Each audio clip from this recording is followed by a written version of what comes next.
Unsa may lingaw ninyo diha mga amigo ug miga? Kung wala may mga lingaw, hala, ubanin na po ko ninyo kay magluto na sa taan.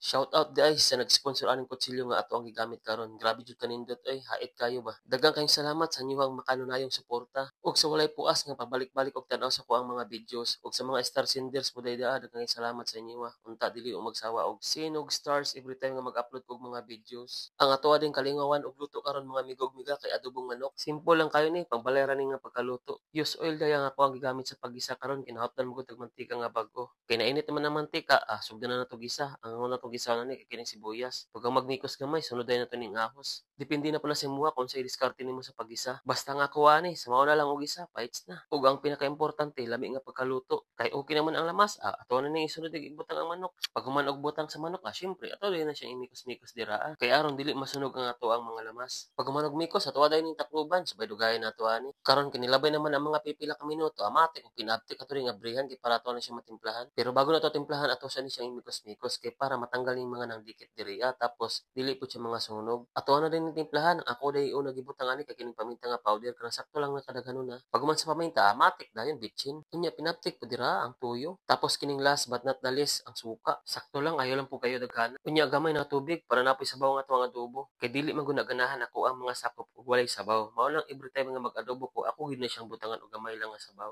Pagkahuman ato dayon takloban. Unya ako na po dayon gabrihan. Karon sa ako ang pag-abri na bukal-bukal na. Atuwa dayon ang imikas-mikas pinaabtik kay aron ma-mix ang lasa. Sunod dayon nato ang asukal kanang sakto lang nga ay lang kay daghana. Tapos mikos gamay. Pagkahuman natog mikos gamay, ato dayon ni butangan og cornstarch. 1 teaspoon lang dayon ako ang butang dira nga cornstarch tapos gamay nga tubig. Unya mikos pinaabtik kay para dili magtibgol-tibgol ang cornstarch. Tapos kining dahon sa laurel, tulo lang ka buok. Goods na unya takloban dayon. Kay gutom naman kayo, tuwa na ning hukaran oy sa paydugayan. I-comment daw ninyo diha mga amigo ug miga sa comment section kung sa inyo ang diskarte sa pag-adobo og manok. Kay kabalo man jud ta na naatay mga kanya-kanyang bersyon sa pagluto og kanang mga sudan. Aron sa sunod ang imuhang bersyon sa pagluto nga tuwang sundugon.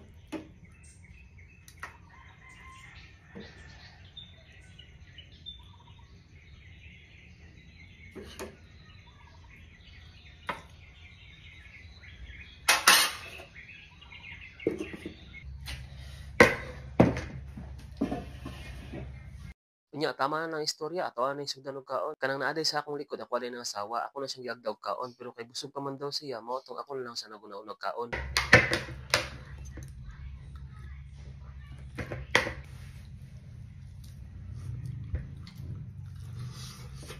Claro, como.